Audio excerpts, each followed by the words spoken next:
To all our wonderful listeners to Real FM, you do contribute to the program to make it what it is. So, Corporal Brown, back to you on the whole aspect of fire and safety and prevention. Listeners, before the break, we had looked at fires via kite, electrical fires, your kite tail or even the thread or the twine or the cord being entangled with the electrical lines or pole, and how destructive that can be, how much work ground that can have as a result.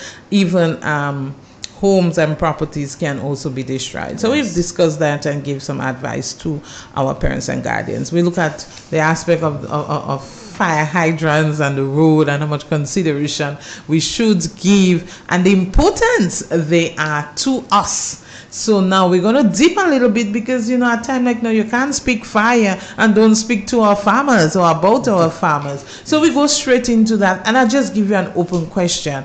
What advice, what would you say to someone who is interested in farming and is doing that mass clearing but intend to burn? What would you say to them? Is there anything in the law that they need to be guided by?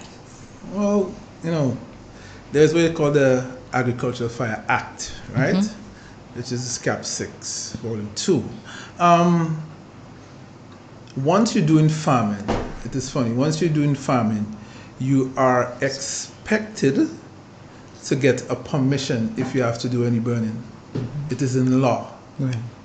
Once you intend to burn, you need to go to basically what we call the chief extension officer. You might have an extension office in your area under the Ministry of Agriculture. So you will go there and get that permission. With that permission, there are guidelines that you will have to follow as it relates to your clearing and your burning. Right? So I often would say to people, you have to be considerate. If you have to burn, you definitely have to inform your neighbors or any person you think that smoke would affect, and at least give them 3, 4, 5 days notice. So when you go to get your permission, when you get that permission, it should be, let us say it's from the 25th, let us say by the 20th of that month, the 20th, 21st. So the days leading up to you doing that burning, you should inform the persons that are close to you. And sometimes you have to take into consideration the wind direction. Right. Because we know that smoke travels. Right? Sometimes based on the extent of things you have to burn, there might be somebody down the road that is probably asthmatic, has respiratory issues. So you giving that person that 5-day warning, I think is sufficient time to let them know that maybe on that day, if I have something to do, I can just step away because the possibility of the smoke probably suffocating me a bit or causing my problem to become a little more complicated.